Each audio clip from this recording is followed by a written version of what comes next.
Hello everyone, আশা করি তোমরা সবাই খুব ভালো আছো আর আমিও ভালো আছি। চলে আসলাম তোমাদের সাথে নতুন একটা ভিডিও শেয়ার করব বলে। দিনটা ছিল 28শে এপ্রিল। আমার একটা ব্রাইডাল ওয়ার্ক ছিল আর তার সাথে 3টে পার্টি মেকআপ ছিল। আমার কাজ ছিল সেদিনকার মদনপুরে। তো সেই অনুযায়ী আমি আর আমার এক দিদি বেরিয়ে পড়ি যে টোটো করে হালিশহর স্টেশনের উদ্দেশ্যে, কারণ ট্রেনে করেই যাব ভেবেছিলাম।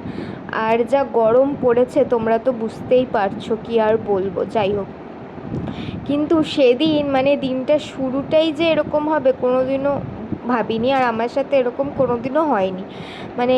যেই ট্রেনটা আমাদের ধরার কথা ছিল, যেই ট্রেনটা করে যাওয়ার কথা ছিল, সেই ট্রেনটা প্রায় 1 ঘন্টা লেট ছিল। আর তারপরে সেরকম কোনো ট্রেনও ছিল না। আর যদি 1 ঘন্টা লেট করে আমরা যেতাম তাহলে অনেকটাই লেট হয়ে যেত। তো ওই জন্য আবার বাড়ি আসলাম, বাড়ি এসে গাড়ি নিয়ে আবার বেরিয়ে গেলাম, কারণ যেতে তো হবেই, কিছু করার নেই। সেই রোদের মধ্যে দেখো আমার অবস্থা। দিদিটা গাড়ি চালাচ্ছিল আর আমি বসেছিলাম। আর এত গরম, আমি যে মাথা ঘুরে পড়ে যাইনি, এই আমার ভাগ্য ভালো। সেদিন খুব গরম ছিল, তোমরা তো জানোই কি অবস্থা এখন। তো গাড়ি নিয়েই বেরিয়ে পড়লাম, আর কি করা যাবে, কারণ ট্রেনের ওয়েট করতে গেলে অনেকটাই লেট হয়ে যেত। ওখানে আমার পৌঁছাতেও হবে তাড়াতাড়ি করে, কারণ ক্লায়েন্টরা দেরি করলে কোনো ব্যাপার না, কিন্তু মেকআপ আর্টিস্ট যদি দেরি করে পৌঁছায় তাহলে মেকআপ আর্টিস্টেরই দোষ আর কি। তা যাই হোক, আমরা যাচ্ছিলাম। যেতে যেতে এত রোদের মধ্যেও কল্যাণীর রাস্তা আমার তো সব থেকে ভালো লাগে। দেখো, এই রাস্তাটা দেখেও যেন মনে শান্তি চলে এসছে। এত সুন্দর লাগছিল, দুধারে এত গাছ, বলার বাইরে। আর গাছে এত সুন্দর ফুল হয়ে রয়েছে দেখে আর কি প্রাণটা জুড়িয়ে গেল, সব ক্লান্তি দূর হয়ে গেল রাস্তাটাই দেখে। তো এইভাবেই আমরা ক্লায়েন্টের বাড়ি পৌঁছেও গেছিলাম আর কিছুক্ষণ পরে। তারপরে একটু রেস্ট নিয়েই আমি দিদিকে বললাম, আমার সাথে যে দিদিটা যায়, বেবিদিকে বললাম যে তুই একটু শাড়িটা প্লিট কর, কারণ যত তাড়াতাড়ি আমরা করবো তত তাড়াতাড়ি। কিন্তু তখনও ব্রাইডের আর কি স্নান হয়নি, ব্রাইড স্নানে গেছিলো। তো যাই হোক, আমিও গিয়ে ভাবলাম যে যাক, আমারও দেরি হয়নি। এই যে দেখো, আমাকেও একটু দেখে নাও। আমি তো আয়না দেখলেই খালি ভিডিওই করতে থাকি, কী আর করব। তো ও শাড়ির প্লিটগুলো করছিল ভালোভাবে। তো আমরা এইভাবেই কাজ করতে থাকি দুজন মিলে। তখন কি জানি আমি একটা বলছিলাম বা কাউকে কিছু একটা বলছিলাম, আমার ঠিক মনে নেই।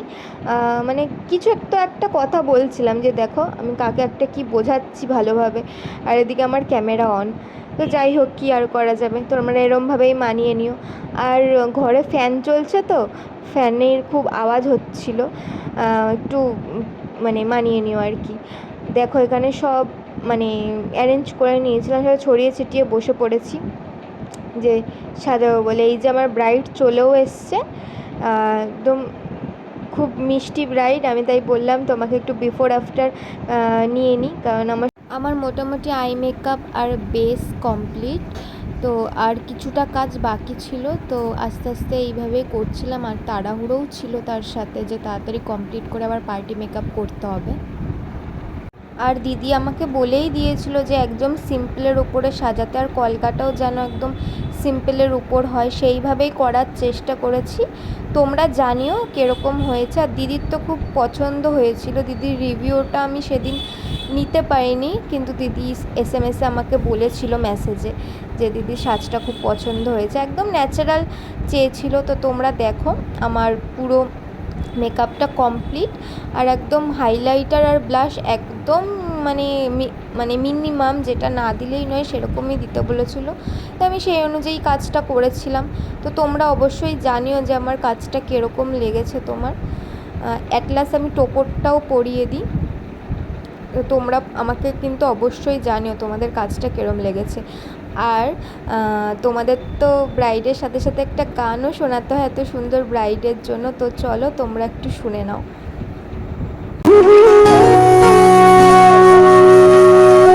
সেদিনও বুঝিনি আমি যে চোখে পড়েছি ধরা, এভাবে আমার হয়ে যাবে। আলগোছে পায়ে পায়ে যে কবিতা হলো শুরু এভাবে মলাট। আর এটা ছিল আমার ফার্স্ট পার্টি মেকআপ। ও বলে দিয়েছিল যে আমাকে এইভাবে একটু স্মোকি আইজের উপরে একটু চাই, আর হেয়ারটা এরকম মেসি বান চাই। তো আমি ওর অনুযায়ী আমি করার চেষ্টা করেছি, তো ওর তো খুব পছন্দ হয়েছিল। আর তোমরাও জানিও যে তোমাদের কীরম লেগেছে। ব্রাইডের ফটোও তোমাদের সাথে শেয়ার করে দিলাম।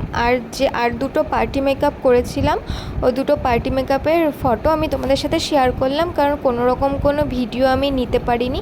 এই একটা পার্টি মেকআপ ছিল সিম্পলের উপরে, আর এই দুটো পার্টি মেকআপ আমি করেছিলাম সেদিন। তো সেদিনের মতো কাজটা কমপ্লিট করে আমরা দুজনে বেরিয়ে পড়লাম বাড়ির উদ্দেশ্যে। তো রাতও হয়ে গেছিলো অনেকটা, এবার বাড়িও ফিরতে হতো। তো চলো ভিডিওটা এখানেই শেষ করি। আর আমার ভিডিও যদি তোমাদের ভালো লেগে থাকে তাহলে অবশ্যই লাইক আর কমেন্ট করতে ভুলবে না, আর সাবস্ক্রাইবটা অবশ্যই করে দিও। আর লুকগুলো কীরকম লাগলো অবশ্যই জানিও। চলো টাটা।